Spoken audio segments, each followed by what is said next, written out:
Astaghfirullah. Bismillahirrahmanirrahim.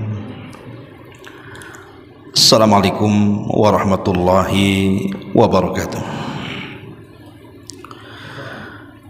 Alhamdulillah wassalatu wassalamu ala Rasulillah wa ala alihi wa sahbihi wa mawalah wa la hawla wa la quwwata illa billahi wa ba'du. Alhamdulillah, di pagi menjelang siang ini kita bisa duduk kembali bermajelis ilmu di Masjid Nidaul Ilmi, dan pembahasan di hari ini kita akan membahas tentang seputar rumah tangga. 11 perkara jangan sampai dilakukan oleh pasangan suami istri, kalau tidak maka hubungan suami istri dianggap berzina, dan anaknya kalau Allah takdirkan dikaruniai maka menjadi anak zina. Apa saja 11 perkara ini? Ini perkara yang bahaya, harus diperhatikan oleh orang yang sudah berumah tangga. Karena di masyarakat awam khusus umumnya, bahkan di sebagian yang sudah mulai hijrah juga, terkadang ada hal-hal yang tidak dipahami dalam hukum-hukum berumah tangga, yang harusnya hubungan suami istri itu mendapatkan sebuah pahala, sebagaimana hadis Nabi sallallahu alaihi wasallam, wa fi bud'i ahadikum sadaqah, bahwa menggauli seorang istri itu sebuah sedekah. Karena mendatangkan 11 perkara ini akhirnya menjadi dosa, bahkan dianggap berzina.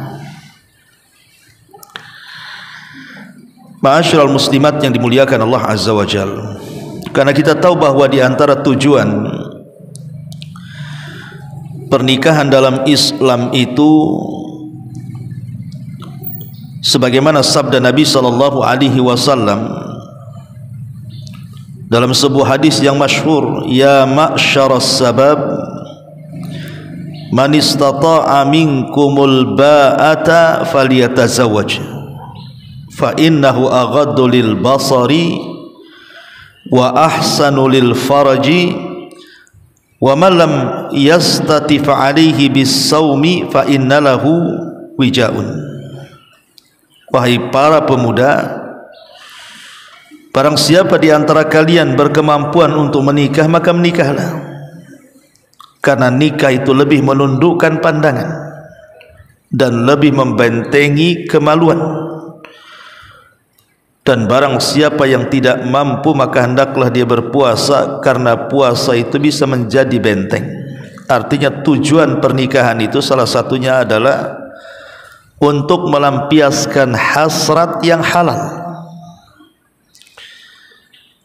Karena kalau seandainya seseorang itu melampiaskan hubungan badan antara laki-laki dan perempuan di luar ikatan nikah, tentu dianggap haram dan masuk dalam hukum perzinahan. Ma'asyiral muslimat yang dimuliakan Allah Azza wa Jalla, lebih daripada itu, tujuan pernikahan adalah mencari keturunan. Mencari keturunan. Makanya orang yang menikah kemudian punya anak biasanya senang, dan bukti senangnya terkadang dia buat acara akikah, bahkan diberitahu anak-anaknya kepada orang lain supaya orang tahu bahwa itu anaknya. Tapi kalau hasil zina biasanya tidak akan bahagia. Makanya banyak kemudian orang-orang yang membunuh anaknya gara-gara anaknya itu dihasilkan dari zina, naudzubillah. Baik, kita tidak memperpanjang mukaddimah. Apa saja 11 perkara kalau ada pada suami istri itu, maka hubungan suami istri itu dianggap berzina dan anaknya bisa dianggap anak zina. Yang pertama, suami ataupun istri dalam hubungan rumah tangga, entah salah satu dari keduanya atau dua-duanya suka mencela agama, baik yang dicela itu Allah, baik yang dicela itu Rasul, baik yang dicela itu Al-Quran, maka siapapun dari keduanya, entah suaminya suka mencela agama atau sebaliknya, atau bahkan sampai menghalalkan yang haram dan tidak bertobat, maka perkara-perkara ini adalah kekufuran. Bisa saja kemudian ketika seseorang mencela agama dengan lisannya, dia tidak sadar dia telah keluar dari Islam. Seperti umpamanya orang mencela solat. Ah, buat apa solat itu? Capek-capek saja katanya. Atau mencela puasa. Buat apa puasa? Lapar-lapar saja katanya. Atau mencela zakat. Buat apa zakat? Ngambur-ngamburin harta saja. Sudah capek-capek cari harta dikasih orang pula. Atau mencela haji. Buat apa haji itu? Sudah ngabisin duit, capek di jalan, tidak ada gunanya. Bagus buat rumah.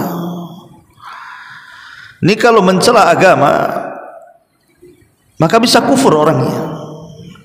Karena Allah mengatakan dzalika bi annahum karihu ma anzalallah fa ahbatallahu a'malahum. Ketika mereka membenci apa yang Allah Subhanahu wa taala turunkan kepada mereka, maka Allah akan gugurkan amalan mereka. Dan Allah Subhanahu wa taala mengatakan, "Qul abillahi wa ayatihi wa rasulihi kuntum tastahzi'un la ta'tadhiru qad kafartum ba'da imanikum." Apakah dengan Allah, dengan Rasul dan ayat-ayatnya kalian mengolok-olok dan mencelanya? Maka tidak ada uzur bagi kalian, kalian sudah kufur setelah keimanan kalian. Maka kalau seandainya ibu punya suami, naudzubillah, suka mencela agama, mencela Allah, mencela Rasul, mencela Al-Quran, menghalalkan yang haram dan begitu seterusnya, kalau tidak bertobat bu, ibu harus menahan diri dengan suami, tidak boleh melakukan hubungan sampai suami bertobat dengan taubatan nasuha tentunya, karena suami ibu sudah keluar dari Islam. Orang yang mencela Islam itu dia telah keluar dari Islam. Berarti hubungan ibu dengan suami itu sama dengan hubungan seorang muslimah dengan orang kafir jadinya. Maka ini yang pertama, kalau terus melakukan hubungan maka dianggap berzina, karena melakukan hubungan dengan orang kafir dalam sebuah ikatan rumah tangga. Ma'asyiral muslimat yang dimuliakan Allah Azza wa Jalla, ini yang pertama. Kemudian yang kedua, suami ataupun istri yang meninggalkan solat. Suami ataupun istri yang meninggalkan solat, bahkan sama sekali tidak solat. Bahkan kalau diingatkan para suami disuruh solat, apa katanya? Ah, buat apa aku solat? Aku masih lebih baik kok daripada orang yang tidak solat tuh. Tuh tetangga sebelah solat dia, tapi suka mukul sama istrinya. Bagus, aku tak solat, aku tak pernah mukul katanya. Itu solat pengangguran tuh. Aku tak solat pun kerja ada, gaji banyak, hidup kalian aku cukupi. Dia tidak sadar kalimat itu menjadikan dia keluar dari Islam tuh. Orang yang tidak solat bisa keluar dari Islam. Apalagi kalau seandainya sampai mengingkari kewajiban salat, maka tidak ada khilaf di antara ulama bahwa orang yang mengingkari kewajiban salat kemudian dia tidak solat, bahkan kalaupun dia solat, kalau mengingkari kewajiban solat tetap dia kafir, apalagi tidak solat. Dan itulah kebanyakan di masyarakat, mereka tidak peduli dengan solat, seolah-olah solat itu tidak wajib bagi mereka. Kayaknya orang nggak solat itu tenang-tenang aja tuh, tidak ada beban bagi dia. Dia tidak sadar bahwa orang yang meninggalkan solat itu bisa mengakibatkan kepada kekafiran. Kata Nabi SAW, al-ahdu bainana wa bainakumus salatu faman tarakaha faqad kafar. Perbedaan kita dengan orang kafir itu di solat, bu. Barang siapa yang meninggalkannya, dia bisa kafir. Yang diperselisihkan para ulama itu, kalau meninggalkan solat karena malas, artinya dia lebih banyak solat, tapi kadang-kadang meninggalkan karena malas. Ini yang diperselisihkan para ulama.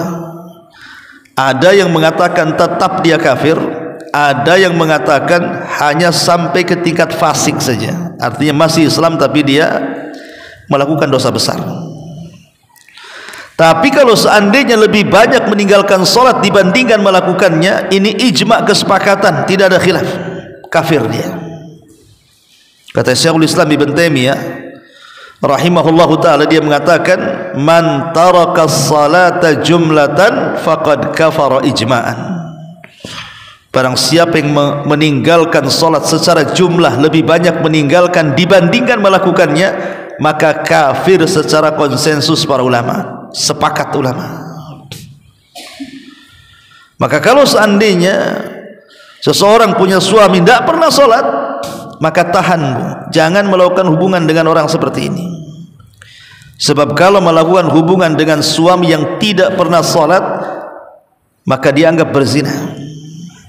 Karena orang yang tidak sholat itu bisa kufur. Naudzubillah. Makanya jangan pernah meremehkan sholat. Ma'asyiral muslimat yang dimuliakan Allah Subhanahu wa taala, ini yang kedua. Yang ketiga, suami yang bermain-main dengan kalimat talak, bu.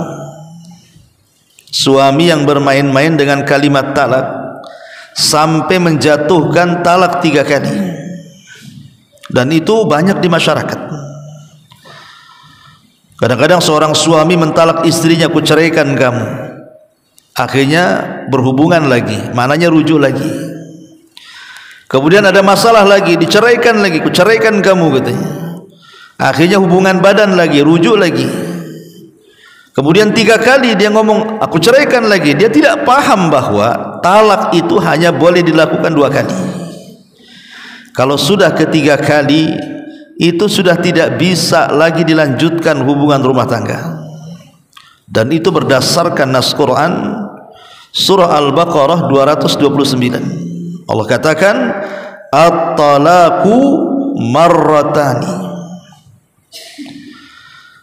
fa imsakum bima'rufin aw tasrihum bi ihsan wa la yahillu lakum an ta'khudhu mimma ataitumuhunna syai'an illa an yakhafa alla yuqima hududallah fa in khiftum alla yuqima hududallah fala junaha alaihima fi maftadat bih tilka hududullah fala ta'taduha wa man yata'adda hududallah fa ulaika humuz zalimun. Talak yang dapat rujuk itu cuma 2 kali, bu, kata Allah. Setelah itu suami dapat menahan dengan baik atau melepaskan dengan baik, kata Allah. Dan tidak halal bagi kamu mengambil kembali sesuatu yang telah kamu berikan kepada mereka, kecuali keduanya, maksudnya suami istri, khawatir tidak mampu menjalankan hukum-hukum Allah. Jika kamu, maksudnya para wali, khawatir bahwa keduanya tidak mampu menjalankan hukum-hukum Allah, maka keduanya tidak berdosa atas bayaran yang harus diberikan oleh istri untuk menebus dirinya. Itulah hukum-hukum Allah, maka janganlah kamu melanggarnya. Barang siapa melanggar hukum-hukum Allah, mereka itulah termasuk orang zalim. Artinya kalau seandainya orang itu sudah diceraikan 3 kali, kok masih juga melakukan hubungan badan, zalim dia dan termasuk berzina.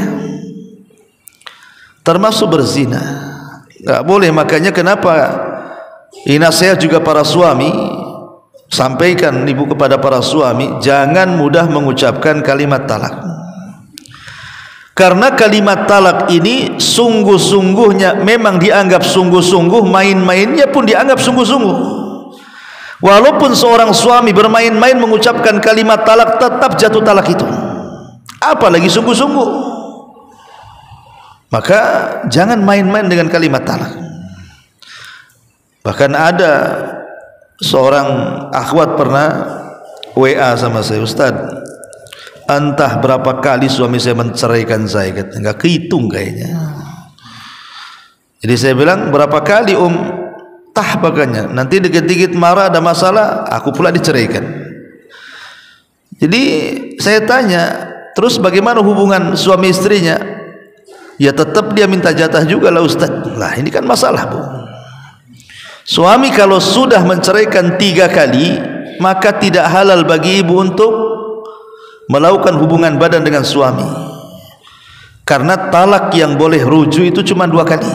Talak, rujuk, talak, rujuk, talak, tak boleh rujuk. Begitu aturan agama. Ya. Ma'asyiral muslimat yang dimuliakan Allah Subhanahu wa taala. Ini yang ketiga. Jangan sampai melakukan hubungan dengan seorang suami yang sudah menceraikan istrinya 3 kali talak. Kalau masih melakukan hubungan, maka dianggap berzina. Tapi dengan catatan talak, rujuk, talak, rujuk, talak, rujuk. Enggak bisa yang ketiga, tidak boleh rujuk. Tapi kalau sekali kalimat saya talak kau 3 kali, itu cuman dihukum 1 kali. Ya, enggak bisa talak main borong itu. Talak itu cuman 1 kali talak, walaupun dia mengatakan saya talak kau 100 kali, tetap dihukumi 1. Karena syarat talak dianggap 1 itu dengan rujuk. Ini yang ketiga. Yang keempat, Ma'asyiral muslimat yang dimuliakan Allah Subhanahu wa taala, menikahi wanita yang dizinahi kemudian dia hamil. Banyak di masyarakat, kadang-kadang ada tradisi itu yang buruk. Ada anak muda pacaran dengan seorang wanita, kemudian tidak direstui orang tuanya, akhirnya dizinahi sampai hamil biar direstui. Itu ada tuh kebiasaan kayak gitu tuh. Jadi menikahi orang yang sudah dizinahi kemudian dia hamil, setelah hamil baru dinikahi itu. Masyarul muslimat yang dimuliakan Allah Azza wa Jalla, memang kita katakan terjadi perselisihan ulama. Apakah boleh seseorang itu menikahi wanita yang sudah hamil karena dizinahi? Dalam mazhab Hanafiyah dan juga Syafi'iyah, boleh menikahi wanita hamil dari zina, tetapi dia mengatakan fala yahillu lahu wat'uha hatta tadha, tapi hanya boleh dilakukan akad saja. Selepas akad pernikahan tidak boleh digauli sampai melahirkan, supaya tidak tercampur antara sperma haram dengan sperma suci. Kenapa demikian? Karena Rasul yang mengatakan, man kana yu'minu billahi wal yaumil akhir fala yasqi ma'uhu zar'a ghairihi. Barang siapa yang beriman kepada Allah dan hari akhir, maka tidak boleh mengairi airnya kebun yang diairi orang lain. Hadis ini seolah-olah umum. Apakah yang menikahinya orang yang menzinahinya, ataukah yang menikahinya bukan orang yang menzinahinya? Tetapi para ulama ada juga mengatakan bolehnya menikahi wanita hamil itu khusus bagi yang menzinahinya saja. Tapi yang tidak menzinahinya hanya untuk menyelamatkan rasa malunya saja, maka tetap dalam agama tidak boleh. Karena tidak boleh mengairi air kebun yang sudah diairi orang. Ini kinayah dari Nabi. Tapi dalam madhab yang lain, Mazhab Maliki dan Hambali mengatakan tidak boleh menikahi wanita hamil. Apakah hamilnya atau apakah dinikahi orang yang menghamilinya atau dinikahi bukan orang yang menghamilinya, tetap tidak boleh secara mutlak sampai melahirkan. Jadi sini ada dua pendapat. Ada yang membolehkan tapi dengan catatan bagi yang menzinahinya saja. Itu pun setelah menikah tidak boleh digauli sampai dia melahirkan. Tapi ada yang mengatakan mutlak tidak boleh. Dan inilah pendapat yang kuat sebenarnya. Karena Syekh bin Baz rahimahullahu taala ditanya tentang hukum orang yang menikahi wanita hamil dari hasil zina itu. Beliau mengatakan la yajuzul aqdu 'alaiha hatta tathura. Tidak boleh melakukan akad pernikahan sampai betul-betul wanita itu suci, artinya melahirkan anaknya. Dari sini kita tahu bahwa fatwa beliau dilarang mengikuti mazhab Hambali tentunya.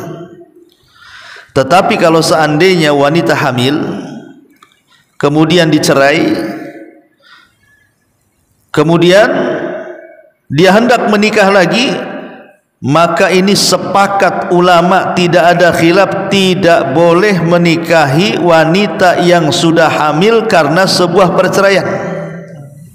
Ini kan bukan zina, dia menikah tapi hamil oleh suami pertamanya, kemudian diceraikan, kemudian hendak menikah lagi, maka tidak boleh dinikahi wanita ini. Sepakat tidak ada khilaf sampai bayinya melahirkan.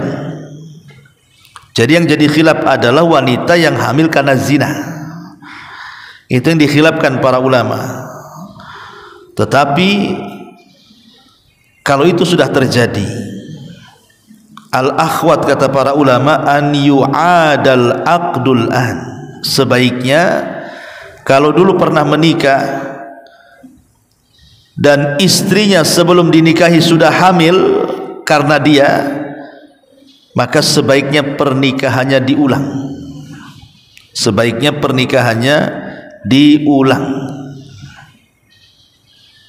Ini perkara yang keempat. Perkara yang kelima, menikahi wanita yang bukan ahli kitab.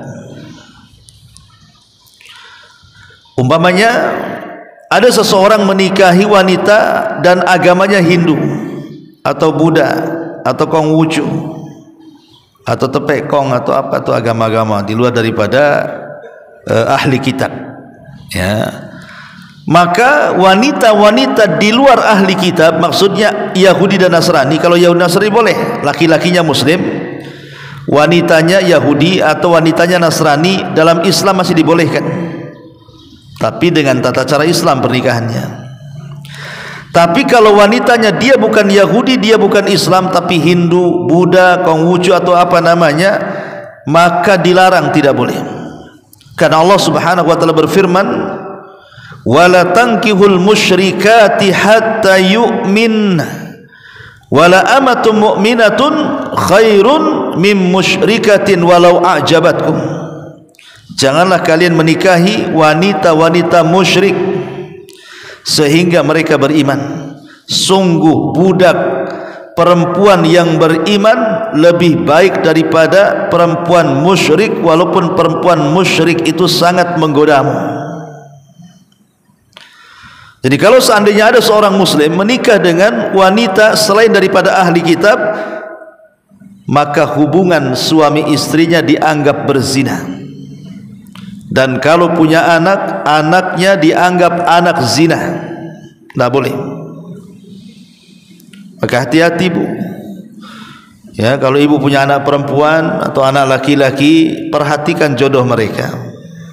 Jangan nyasar pula ke orang-orang kafir, karena bahaya. Ataupun sebaliknya, ahli kitab tapi masalahnya perempuannya dari kita, wanitanya seorang muslimah, laki-lakinya Yahudi ataupun Nasrani, tetap tidak boleh. Jadi kalau wanita muslimah menikah dengan laki-laki Nasrani atau laki-laki Yahudi tetap tidak boleh pernikahannya. Kalau dilanjutkan dianggap berzina. Jadi yang dibolehkan itu cuma satu perkara saja, laki-lakinya dari kita, perempuannya Nasrani atau Yahudi. Tapi sebaiknya janganlah cari Yahudi ataupun Nasrani. Wanita muslimah lo berserak di mana-mana. Ngapain pula cari wanita-wanita di luar daripada Islam?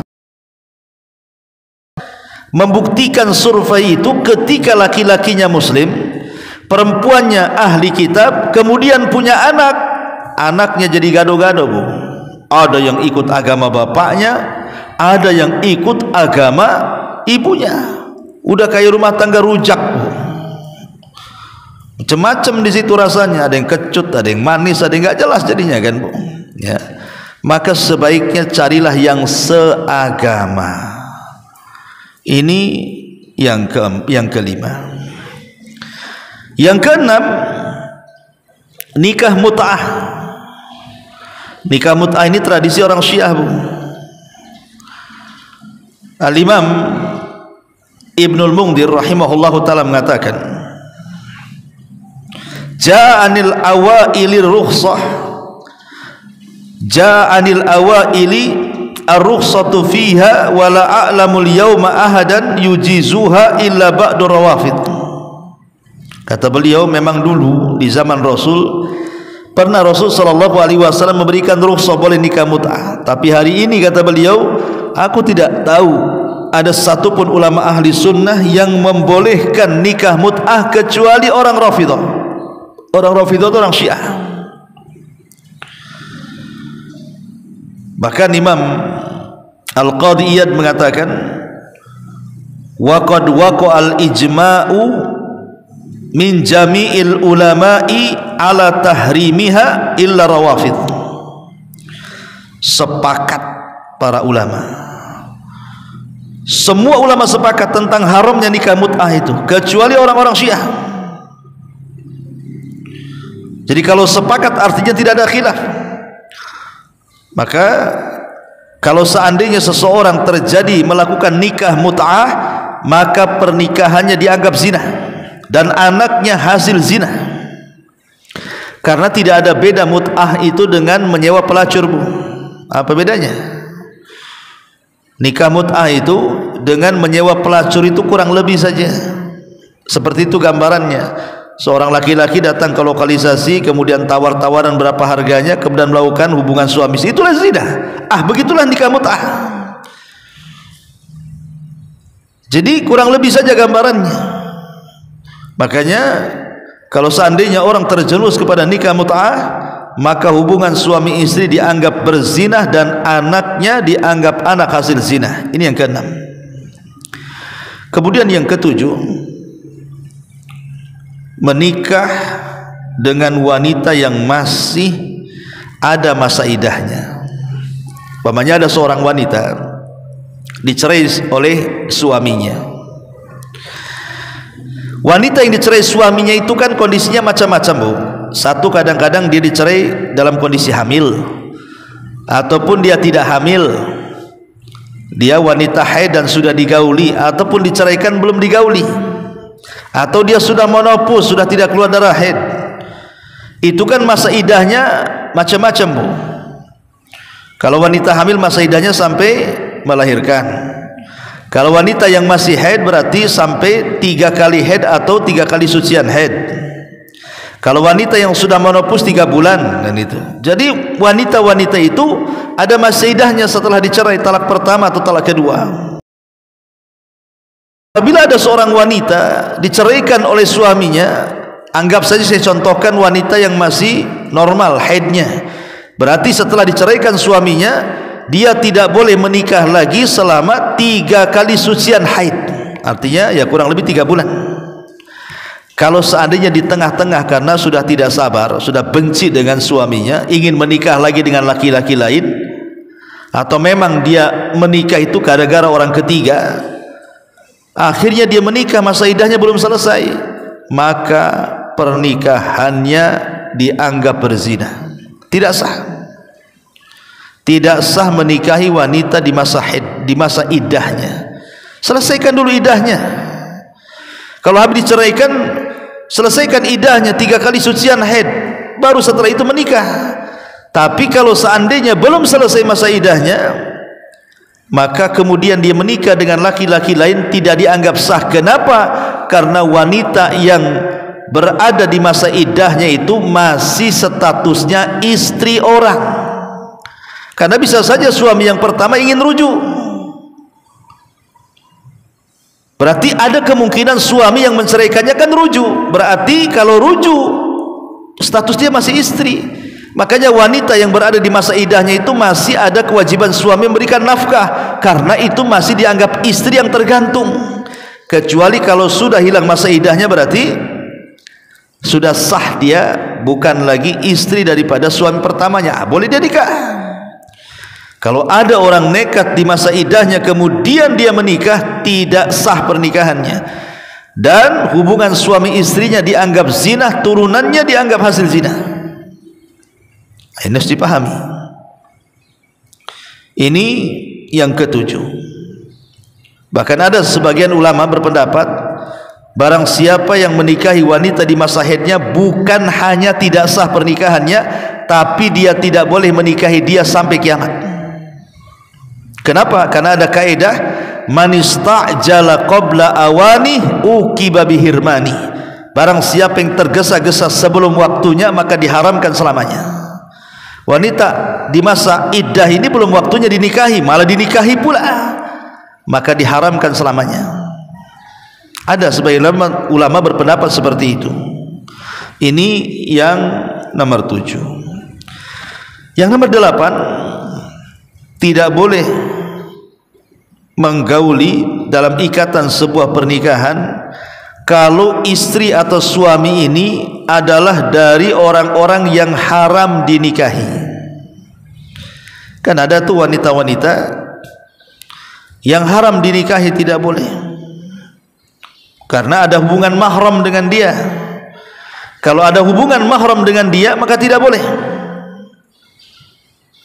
Karena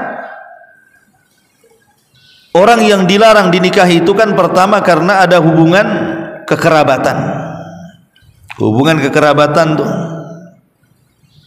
seperti orang tua sampai nasab ke atas, atau anak sampai nasab ke bawah. Jadi itu tidak boleh. Bibi itu juga tidak dibolehkan. Dan itu dijelaskan ya tentang wanita-wanita yang tidak boleh dinikahi, itu disebutkan di dalam Al-Quran,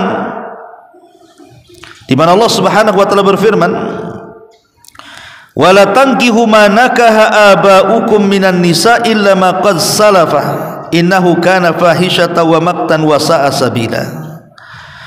Janganlah kalian menikahi wanita-wanita yang telah dinikahi oleh ayah-ayah kalian, kecuali kejadian pada masa yang telah lampau. Sesungguhnya perbuatan itu sangat keji dan dibenci oleh Allah, dan seburuk-buruk jalan yang ditempuh. Hurrimat alaikum ummahatukum wa banatukum wa akhwatukum wa ammatukum wa khalatukum wa banatul akh wa banatul ukh wa ummahatukum allati arda'nakum wa akhwatukum minar radha'ah wa ummahatu nisaikum wa rabaibukum allati fi hujurikum min nisaikum allati dakhaltum bihinna fala junaha alaikum wa halailu abnaikum alladhina min aslabikum wa an tajma'u bainal ukhtaini illa ma qad salafa innallaha kana ghafurur rahima.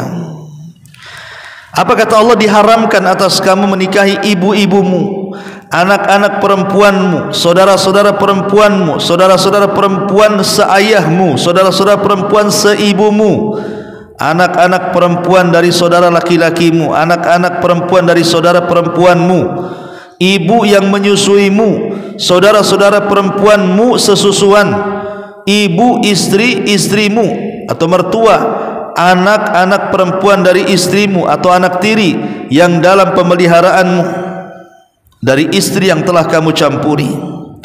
Tetapi jika kamu belum mencampuri dengan istri itu, dan sudah kamu ceraikan, tidak berdosa kamu menikahinya.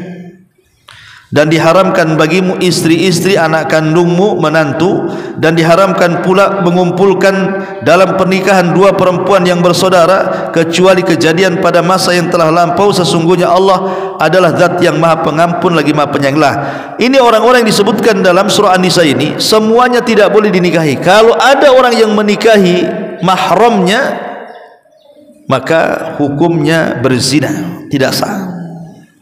Nah, ini karena wanita-wanita ini dilarang untuk dinikahi, haram. Termasuk juga tadi yang ke-9, berpoligami dengan mengumpulkan dua saudari. Pamannya ada laki-laki menikah dengan perempuan, kemudian dia nikahi lagi kakaknya atau adiknya, pokoknya dua bersaudari, satu saudari gitu ya. Maka kalau kemudian dikumpulkan dalam satu waktu berpoligami, tidak sah pernikahannya, dianggap zina. Ataupun yang ke-10, menikahi dengan saudari susuan. Saudari susuan, maka itu tidak boleh, karena di zaman Rasul ada gitu ya, seorang sahabat yang menikahi wanita susuan. Dia tidak tahu awalnya, setelah kemudian diberitahu jadi tahu, akhirnya bercerai padahal anaknya sudah banyak kan ya. Maka ini juga tidak boleh. Dan yang terakhir tentunya ini yang paling parah adalah kumpul kebo. Bukan kebo yang betul yang kumpul, Bu. Orang di kebo-kebokan ya, karena kayak kebo dia kumpul. Kebo kan kalau ngumpul dengan kawannya gitulah, Bu.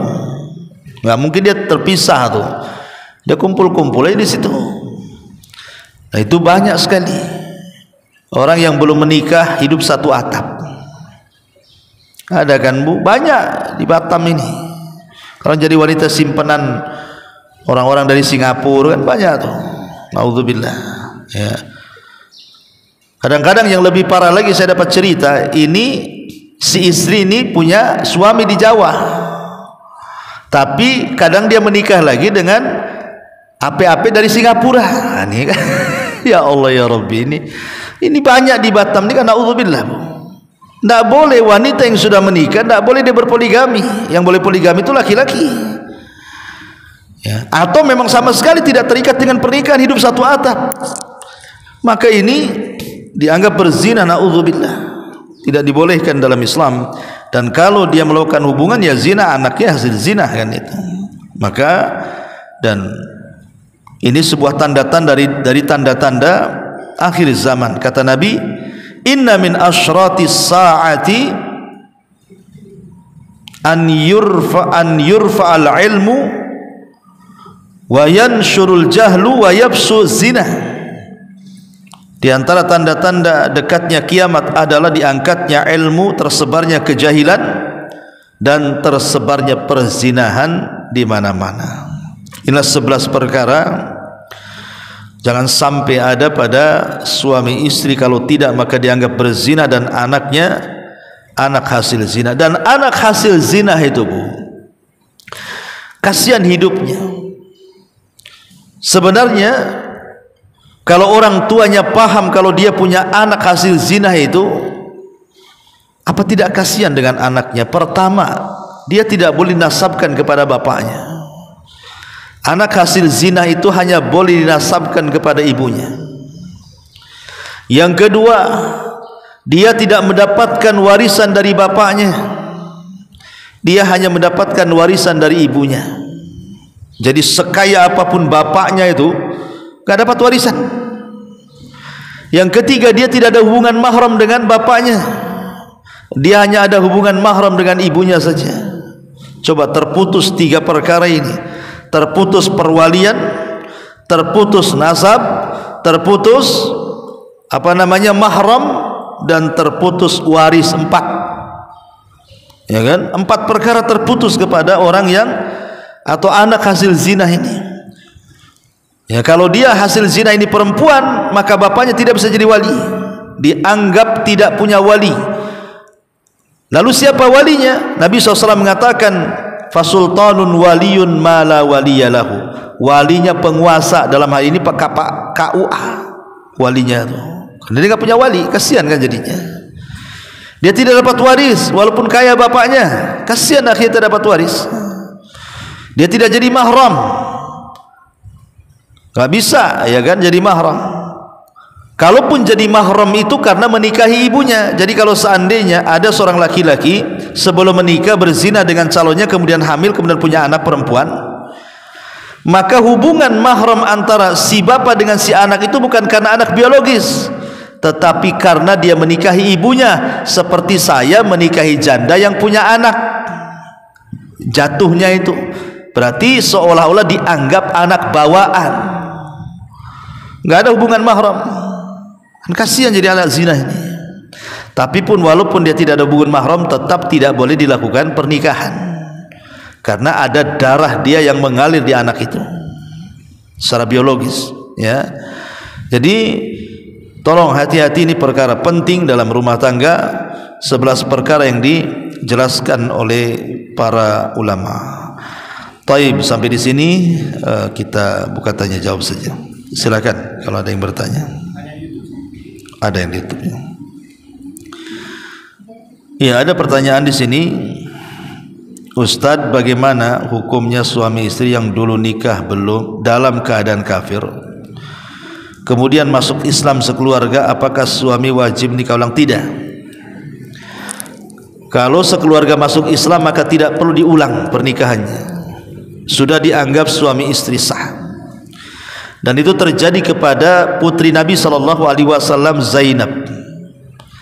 Zainab itu punya suami namanya Abul As ibn Rabi. Abul As ibn Rabi ini pergi ke Syam berniaga. Rupanya di tengah-tengah keberangkatan dia ke Syam, Nabi diangkat jadi Nabi. Jadi mertuanya jadi Nabi. Dia tidak tahu kalau diangkat jadi Nabi. Jadi Zainab beriman kepada ayahnya. Ketika kemudian suaminya datang dari Syam, maka Zainab mengajak suaminya untuk beriman, tapi tak mau. Tapi saking cintanya Zainab kepada Abul As ibn Rabi, tetap saja mereka berumah tangga karena belum orang menikahi orang musyrik, maka masih hidup satu rumah. Sampai ketika hijrah Nabi SAW, terjadi perang Badar. Abul As ikut dalam tentara Abu Jahal, ketangkap jadi tawanan, tapi kemudian dibebaskan oleh Nabi dan dikembalikan tebusannya kepada Zainab. Kemudian setelah itu dia melakukan perniagaan, rupanya ketangkap lagi kaum muslimin. Setelah dia balik ke Mekah mengembalikan semua dagangannya orang-orang Quraisy, dia balik ke Madinah kemudian mengislamkan dirinya. Setelah dia Islam, maka Rasul mengizinkan untuk kembali berumah tangga dengan Zainab tanpa diulang pernikahannya. Jadi masuk Islam saja langsung disuruh itu istrimu. Dari sini istimbat hukumnya kalau ada Nasrani gitu, dua-duanya masuk Islam, maka tidak perlu diulang pernikahannya, sudah sah pernikahannya. Wallahu a'lam. Iya.